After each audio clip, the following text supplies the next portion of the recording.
I recognize the Honourable Leader of the NDP. Thank you, Madam Speaker. Yesterday, thousands of children, teachers, and education workers across the province returned to the classroom for another school year in the wake of the Auditor General's recent report that found that instances of school violence had increased by 60% over the past years. This was no surprise to families, staff, and educators who have been raising alarms for years, but it was somehow a surprise to this government, who, while this report was being written, maintained that school violence rates were stable. And so my question for the Premier is, why did his government ignore this growing problem until the Auditor General released her report? I recognize the Honourable Premier. Thank you, Madam Speaker. And everyone has a right to expect that their children will be safe at school, that the people who work in our schools, our teachers and other professionals who work in our schools, are safe when they're in their places of employment. We all want that as Nova Scotians. That's not a political thing. That's just a Nova Scotian. That's a human thing, Madam Speaker. It's something we all want. The reality is that violence and crime in our communities exists in our society. It's finding its way into our schools. We're taking action as a province to make sure that our schools are safe places for everyone who is in those buildings, and we'll continue to do that, Madam Speaker. This is something that all Nova Scotians want, particularly us on this side of the government. I recognize the Leader of the NDP. That violence has been rising, Madam Speaker, for 7 years, and yet last year, this government said it was stable.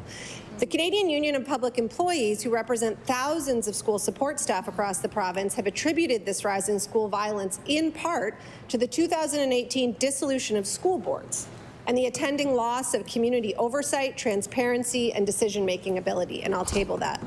With alarming statistics around school violence in the AG report, overcrowded schools, delays in school capital investments, families deserve transparency and a seat at the table, but this government has now abandoned their 2021 campaign promise to reinstate these elected school boards with no explanation. The government previously described school boards as a critical check and balance in the system. Order. Would anyone like to respond to that? We will be sticking to the 50 seconds to have the question out.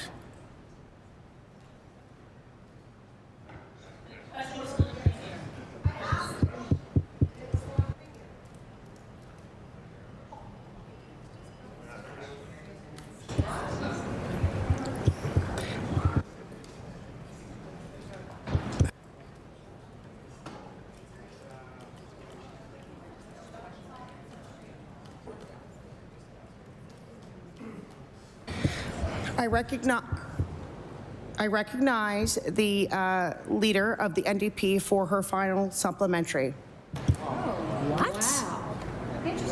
Madam Speaker, it is shameful that this Premier, once again... Order. I can't... So, what I'd like to do is just explain the rules. The rules are you have 50 seconds to get the question out, or 45, sorry. I would just like to explain the rules to you. I recognize the Honourable Leader of the NDP.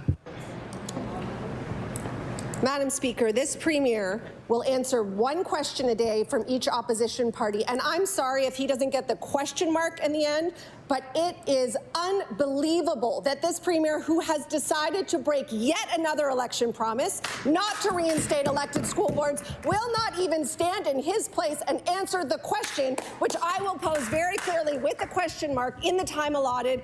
Why have you broken the promise to Nova Scotian families and students when violence has been up 60%, when school capital is failing across this province to reinstate elected school boards, which you hammered this leader for incessantly in his time in office?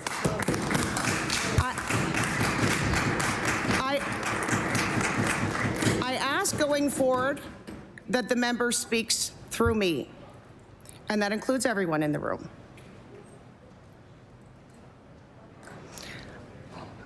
I recognize the Honourable Premier. Thank you, Madam Speaker. And the safety of our schools is incredibly important to all Nova Scotians. It would be disingenuous for somebody to suggest that any Nova Scotian doesn't want students to be safe at school.